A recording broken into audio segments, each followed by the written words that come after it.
Good morning everyone. चलिए आज market में कैसे काम किया देखते हैं।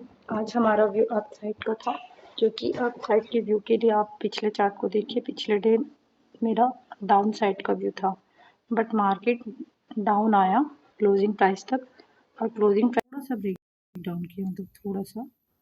उसके बाद मार्केट ऊपर चला गया, और बैंक निफ्टी में देख सकते हैं कि कल मार्केट ने डाउन आके ऊपर गया, बट मार्केट नीचे नहीं आया। तो इससे हमें ये मतलब व्यू बना कि कल मार्केट नीचे नहीं आया है, तो कल अप साइड जा सकता है। इसीलिए हमारी आज का अप साइड का व्यू था। तो अगर हमारा अप साइड का व्यू है तो हम कैसे एंट्री लेंगे, चलिए देखते हैं। कल भी बैंक निफ्टी ने ये ब्रेक डाउन किया था क्लोजिंग प्राइस का, ये क्लोजिंग प्राइस का ब्रेक डाउन किया था। ये साइकोलॉजिकल लेवल 55,500 का एंड दिस स्विंग का भी ब्रेक डाउन किया था। तो हमने एक कॉल की पोजीशन बनाई थी तीनों के ब्रेक डाउन के करने पे अपसाइड का, और रखा था डे हाई तक अपना टारगेट था। मैंने आप कल की वीडियो में बोला था, यहाँ तक कहीं थी मैं, बोला था डे हाई तक जाएगा ही मार्केट, और डे हाई तक गया और होल्ड किया और लेकिन नीचे नहीं आया। तो इसीलिए मेरा व्यू आज का अपसाइड का था। तो देखते हैं कैसे एंट्री बनेगा। देखिए, एंट्री बनाने के लिए हमको दोनों इंडेक्स को पैरेलल देखना है। जैसे निफ्टी और बैंक निफ्टी को साथ में लगा के देखना है।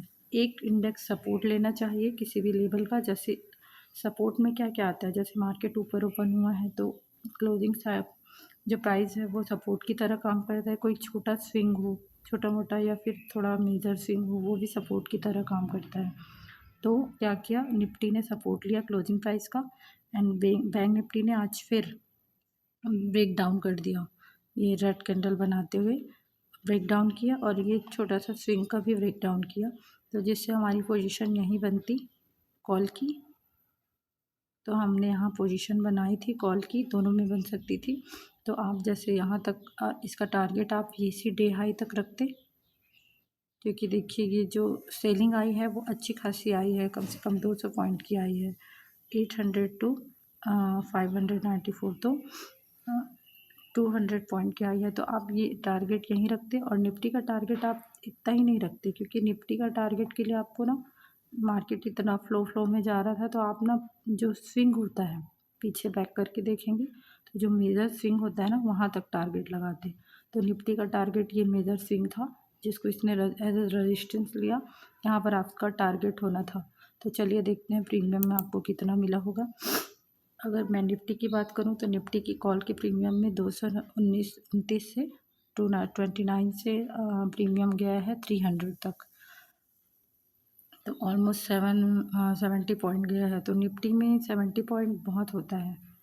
तो आप ऐसे एक लेवल टू लेवल काम कर सकते हैं। तो आप कॉल की पोजीशन ऐसे बनाते। और बैंक निफ्टी में चलो देख लेते हैं। बैंक निफ्टी में बैंक निफ्टी की ही पोजीशन बनी थी एक्चुअली में। निफ्टी को तो बैंक निफ्टी को देख के निफ्टी में पोजीशन बनाते। तो बैंक निफ्टी ने आज क्या किया था, आज भी क्लोजिंग प्राइस प्लस ये छोटा सा स्विंग था, उसका थोड़ा सा ब्रेक डाउन किया था, यहीं पे पोजीशन बनी थी। और यहाँ पे देखिए इन द मनी कैसे निकालते अपन, 55,590 है, तो एकदम 500 तो 55,500 तो एट द मनी हो जाएगा। 100 पॉइंट आप नीचे रखेंगे तो 55,500 का आप इन द मनी कहलाएगा। तो इन द मनी में आप इस लेवल को देखिए, ये वाला जो लेवल है मैं लगा के दिखाती हूँ। ये वाला लेवल है, कम से कम 1036 से आपका प्रीमियम गया था। इफ़ यू मैं मेज़र करूँ तो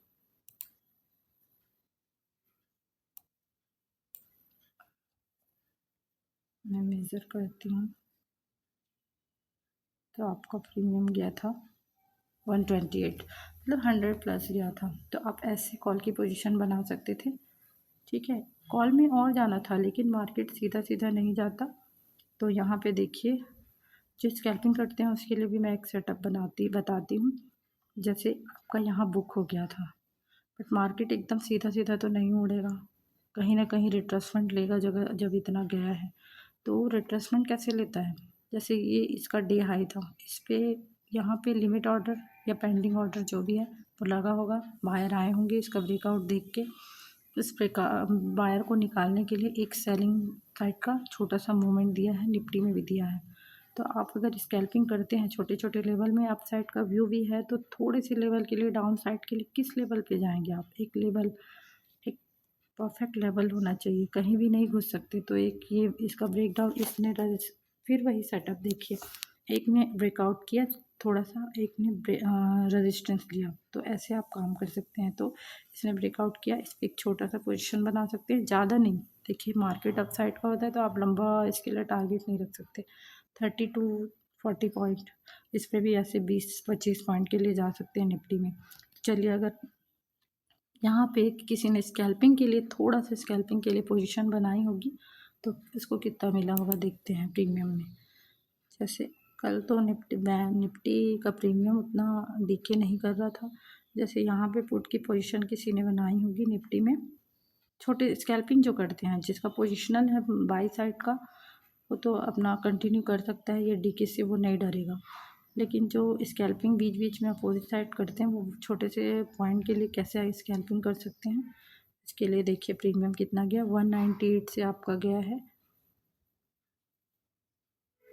192, ये गया है आपका 228। तो 19 से 35 पॉइंट ईजिली आपको मिले हैं निफ्टी में। 35 एक्सपायरी के दिन मिल जाना बहुत बहुत बड़ी बात होती है। कभी कभी तो मार्केट जाते रहता है ऊपर या नीचे, लेकिन प्रीमियम जस्ट अपोजिट चलता है। तो ऐसे आप छोटे छोटे लेवल पे स्कैल्पिंग कर सकते हैं। बैंक निफ्टी में अगर देखिए, बैंक निफ्टी तो कल दिया ही नहीं, कल बैंक निफ्टी से ज़्यादा डिके कर रहा था। मैं देख सकती हूँ, जैसे ये अगर मैंने यहाँ पोजीशन बनाई होती बैंक निफ्टी का देख के, एक छोटी सी स्कैल्पिंग के लिए, मेरा भी तो अप साइड का था, बट फिर भी एक लेवल टू लेवल छोटा सा पोजीशन बनाया जा सकता था। तो बैंक निफ्टी ने कुछ नहीं दिया है, निफ्टी ने ज़्यादा दे दिया है इसके अकॉर्डिंग। जैसे यहाँ से देखो, 30-40 पॉइंट ही आपको मिले होंगे। जैसे 33 पॉइंट ओनली आपको मिले हैं। तो ऐसे पोजीशन बनता है। और जो मैं वो, जिसको लंबा होल्ड करना है, जिसको वो पोजीशन अगर अप साइड का पोजीशन है और लंबा होल्ड करना है, वो आप ना, ये जो बीच में रिट्रेसमेंट आता है उससे ना डरें। या आपको लंबा होल्ड करना है तो कॉस्ट टू कॉस्ट लगा के छोड़ें, या फिर कॉस्ट टू कॉस्ट से थोड़ा ऊपर करके छोड़ें। तो ये जो रिट्रेसमेंट है वो पूरा आपके जैसे प्रीमियम है ना, उसमें पूरा नहीं नीचे आएगा। जैसे ये कॉल की प्रीमियम थी, आप यहाँ एंट्री थी, आप कॉस्ट कॉस्ट लगा के छोड़ते, तो आप इस रिट्रेसमेंट से आप नहीं घबराते। फिर आप इसको आप लंबा होल्ड करते, तो देखिए प्रीमियम कहाँ से कहाँ तक गया है। 229 से सीधा आपको प्रीमियम गया है आपको 400-450 के आसपास, 450 नहीं, 420 के आसपास गया है। तो जिसको लंबा होल्ड करना रहता है, सीधा सीधा नहीं जाता है, बीच में एक रिट्रेसमेंट आता है, उसके लिए भी आपको रेडी रखना है, आपको कॉस्ट टू कॉस्ट लगा के रखना है, ताकि आपके जेब से कुछ ना जाए। अगर ना मिले तो ना मिले, डीके हो जाए तो, लेकिन आपके जेब से कुछ नहीं जाना चाहिए। तो इस तरह से मार्केट में काम किया जाता है। ये डाउन साइड का, अप साइड में डाउन कैसे देखते हैं, तो ये मैं इसलिए बताऊँ कि एक लेवल होता है देखने का। ऐसे कहीं भी आप रिट्रेसमेंट के लिए नहीं कर सकते। जहाँ बायर आने लगते हैं, अगर अप साइड जा रहा है मार्केट और बायर भी आ रहे हैं साथ में, तो बायर को निकालेगा तभी अप साइड और मूव करेगा। तो जिस लेवल पे बायर आ सकते हैं, उस पर आप छोटा सा स्कैल्पिंग कर सकते हैं अपोजिट साइड का। इसलिए मैंने प्रीमियम के साथ आपको बताया है। आपको वीडियो पसंद आई तो प्लीज़ लाइक कीजिए। Thank you. ऐसे मैं रोज़ वीडियो लाऊंगी, आप अपना नॉलेज आपके साथ शेयर करूंगी।